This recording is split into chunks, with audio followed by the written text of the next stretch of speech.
Sometimes, the quietest acts of honor echo the loudest across the world. This is not just the story of a soldier, but of the man who stood by his side, even after death. When a uniformed escort boarded a flight with the remains of a fallen comrade, he expected nothing but a respectful journey home. But what happened next? A clash between duty and policy. Humanity and red tape, and the world was watching. This is the emotional true story of a soldier's final journey, and the airline that almost. John Peterson, a decorated Marine, had seen many things during his years of service. But this was the hardest duty yet. He wasn't headed home for rest.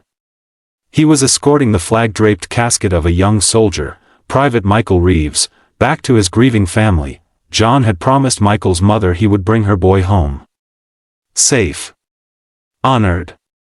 Respected. He wore his full-dress uniform, holding the paperwork in hand, with a heavy heart, but as he approached the airport gate that morning, "Sir, you'll need to wait. We have policies," the airline agent said, eyes fixed on her screen. John was stunned. "I'm escorting a fallen soldier. The casket is being loaded now." But she barely looked up. "It's not our concern who's in the cargo. You're flying coach, and there's no early boarding." Passengers behind him shifted uncomfortably. Some looked confused. Others whispered. John took a breath. This isn't about early boarding. It's about honoring a hero. The agent didn't budge. "Take A." He stepped aside, heart pounding. He couldn't believe what just happened. The casket of a 19-year-old soldier was being treated like freight. John's promise to Michael's mother echoed in his ears. He will be treated with the honor he deserves. He pulled out his phone and quietly took a photo of the gate, the name tag of the agent, and the flight number. He sent a quick message to his superior officer. Then, he waited. Nearby passengers were beginning to sense the tension, a woman with 2 kids. Just before boarding started, another airline staff member arrived, a manager. She looked at John and said coldly, "Sir, we've reviewed the documents. Still, you'll need to board in order." He remained calm. "Then who will greet the family on the tarmac? Who will walk the flag-draped casket out with them?" The manager shrugged. "That's not our process. It's above my pay grade." John's voice tightened. "This isn't process. This is protocol. Military protocol." But she walked away. The gate opened. Suddenly, a passenger from Group 1 stepped out of line. "Let him go first," the man said. He looked at John with respect. "He's not just another passenger." More followed. One by one, others in the line spoke up. "This is wrong. Let the soldier board. Show some decency." Within moments, half the boarding group was standing behind John in quiet support. The manager noticed the murmurs. Her expression changed slightly, uncertainty replacing authority. John didn't ask for this. He didn't want at. The pressure was mounting. The gate agent looked at her manager, unsure what to do. Just then, a flight crew member stepped forward, a middle-aged pilot with silver hair and firm eyes. He looked at John and saluted. "Sir, I'm Captain Wallace. You and that soldier are boarding with me.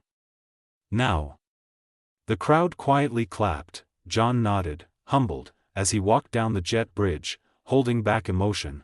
As he stepped onto the plane, he whispered, "We're going home, Michael." It wasn't about revenge. It was. As John took his seat near the front, the cabin fell into an unusual hush. Flight attendants moved with a quiet sense of purpose. The usual chatter was replaced by something deeper, reverence. The pilot came over the intercom. "Ladies and gentlemen, we have the honor of transporting a fallen soldier today. I ask for your respect during this journey." The words hung in the air. Passengers looked at each other, some with tears in their eyes. John looked out the window. The runway shimmered under tea. Mid-flight, a young boy sitting across the aisle leaned over to John. "Are you a soldier?" he asked softly. John smiled gently. "I was. Today, I'm just a friend bringing someone home." The boy's mother looked embarrassed. "Sorry, he's curious." John shook his head. "It's okay.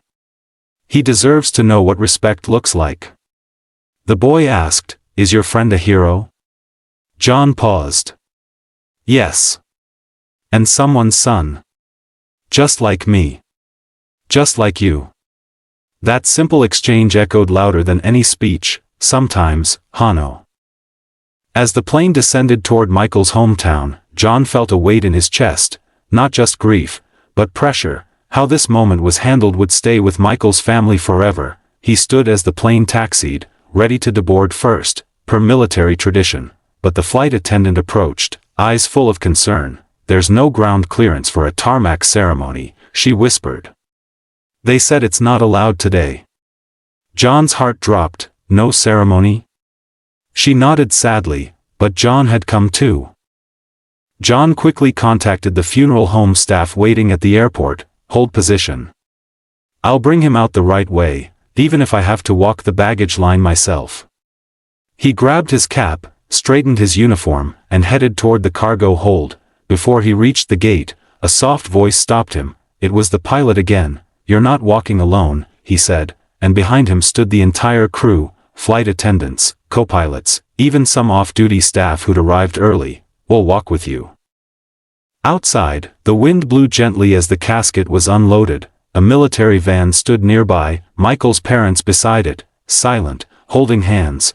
Then they saw John, marching beside the casket with the pilot and crew behind him, all walking in step. Michael's mother burst into tears, clutching a folded flag to her chest. The silence was more powerful than any music. Even baggage handlers stood still, hats over hearts. John saluted as the casket was placed into the van. He had kept his promise. "Michael." As the van pulled away, John stood alone on the tarmac, eyes fixed on the horizon. He had fulfilled his duty, but emotionally, he felt anything but finished. The airline crew approached quietly. One attendant placed a hand on John's shoulder. "Thank you," she whispered, "for reminding us what really matters."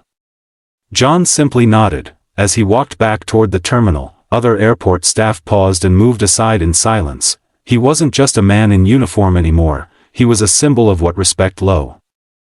Inside the terminal, a few passengers who had witnessed the scene now waited for him. One woman, holding flowers, said, "I'm sorry for how they treated you earlier."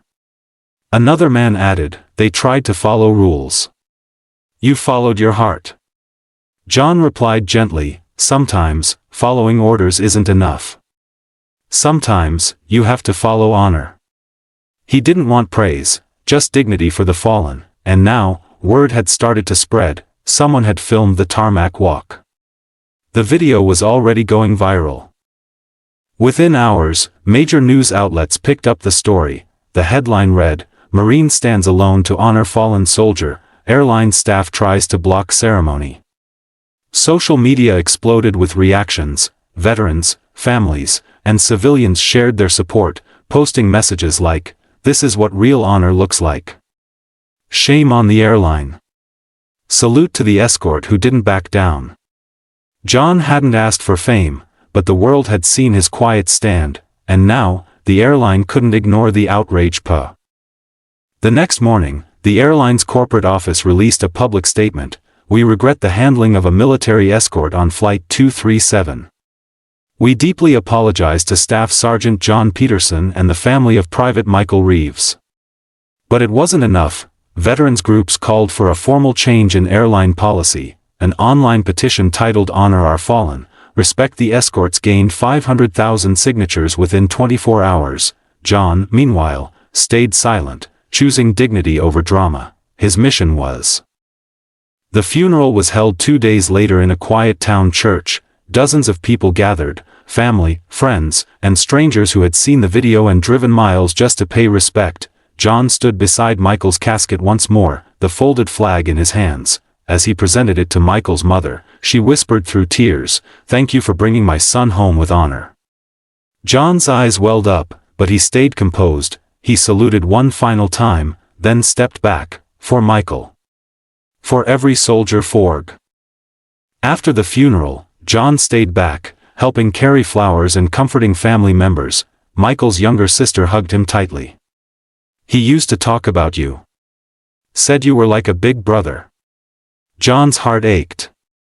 He had lost a friend, a brother in arms, and now, a piece of himself. Before leaving town, he visited Michael's childhood home. Photos lined the walls, bike rides, birthdays, baseball games. It reminded John of something the world often forgets: every fallen soldier was once someone. Back in his own city, John returned to base quietly. No interviews, no attention, but the story had taken a life of its own. Veterans organizations began contacting him, asking him to speak about dignity, honor, and reform. At first, he declined. "I didn't do it for a platform." But then he remembered Michael's mother's words, "Promise me. He won't be forgotten." John realized this wasn't about him, it was about every escort, every fallen soldier, every silent injustice, and so, he said yes. John's first public appearance was at a veterans town hall meeting. He stood at the podium, took a deep breath, and said, "I'm not here as a hero. I'm here as a witness of what happens when rules replace respect." He shared the story, not to shame, but to inspire change. He spoke about the gate agent, the passengers who stood up, the pilot who walked beside him, and the silence in that hall was sacred. When he finished, no one clapped immediately, they stood. Every single one of them, a quiet S. Soon after, major airlines began re-evaluating their protocols. Policies were updated. Military escorts were granted priority boarding, access to tarmac ceremonies, and proper coordination with airport staff. One airline even named the new policy, the Reeves Protocol. John was invited to the press conference, but he declined. Instead, he wrote a letter, "Let this be a reminder. Respect doesn't need permission. It only needs courage." His story had created real change, not just in policy, but in Months passed, but the story didn't fade. John continued working with families of fallen soldiers, helping them navigate military honors and airline coordination. He became a quiet force behind a growing movement, dignity in every return. One afternoon, he received a handwritten letter. It was from Michael's sister. It read, "You didn't just bring my brother home. You gave him a hero's goodbye. And you gave us peace." John sat with the letter in his hands, overwhelmed, sometimes, changing the way. John didn't see himself as a leader, but people now looked to him for strength. He began mentoring young military escorts, teaching them not just protocol, but purpose. He'd say, "This isn't a task. It's a final salute. Make it count." Each story he heard reminded him of Michael, of promises made, of mothers crying, of uniforms folded too soon. It was painful. But John never turned away, because he believed that honoring the dead was the highest duty of the living, and he carried that duty in Eve. One day, John was invited to a high school assembly, Michael's old school. The principal said, "We want to honor Michael, and the man who brought him home." John stood in front of rows of teenagers, holding back emotion. He spoke not about war, but about responsibility. Respect doesn't come from a title. It comes from the way we treat people, especially when no one's watching. The students listened closely, and when he finished, they didn't just applaud, they stood in complete silence for a full. Behind the scenes, John still struggled. He had nightmares. Some days felt heavy with memories. He often walked alone at sunrise, visiting a small memorial park where names of fallen soldiers were etched in stone. Michael's name was newly added. John would rest his hand on it and whisper, "Still keeping my promise, brother." Healing wasn't fast, but it was happening, and in honoring Michael, John was also finding his own peace, because in giving others closure, he was slowly closing his own wound. On the one-year anniversary of Michael's return, a public ceremony was held. The town unveiled a bronze plaque, in honor of Private Michael Reeves and the escort who refused to let him be forgotten. John was there, standing quietly at the back. When asked to speak, he kept it simple: Michael came home with honor. That's all that matters. The crowd clapped. Some cried, and in that moment, it wasn't about the airline, the viral video, or the media, it was about a promise kept, and a friendship. As time moved on, John returned to a quieter life, but he never stopped answering the phone when another escort needed guidance. He never stopped showing up at funerals unannounced, just to salute a fellow soldier. He knew fame fades. Headlines disappear, but respect, that lasts, and every time he watched a casket be carried with care, every time a flag was folded properly, he smiled, because he knew change had taken root, and all it took was one moment, one stand, and one man who chose honor over. Years passed, but the story of that flight lived on. It became part of military training modules. Airline staff across the country now received escort protocol briefings. One moment, one refusal to stay silent, had rewritten the way an entire system treated the fallen. John never asked for recognition, but veterans would stop him quietly and say, "Thank you for what you did, for all of us." He would nod, hand over his heart, because in the end, his voice had become a symbol, not of rebellion, On Veterans Day, John visited Michael's grave. He placed fresh flowers, stood at attention, and saluted. The cemetery was quiet. A light breeze rustled the flags. John whispered, "You're not forgotten. You never were." He sat beside the headstone, recalling their time together, boot camp jokes, late-night talks, battlefield promises. For a while, he just sat. No speeches, no cameras, just a friend, keeping a vow, and somehow, in that silence, everything felt complete, a mission once born from pie. John later wrote a letter, never mailed it, just kept it tucked in an old notebook. It read, "Dear Michael, you didn't get to live out your dreams.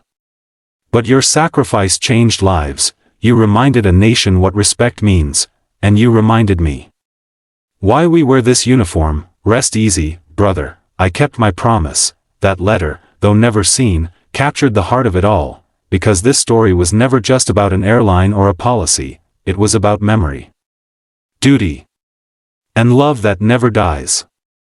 Today, travelers still walk through airports unaware of what once happened on a quiet morning flight, but somewhere on a plaque, in a policy manual, in a folded flag.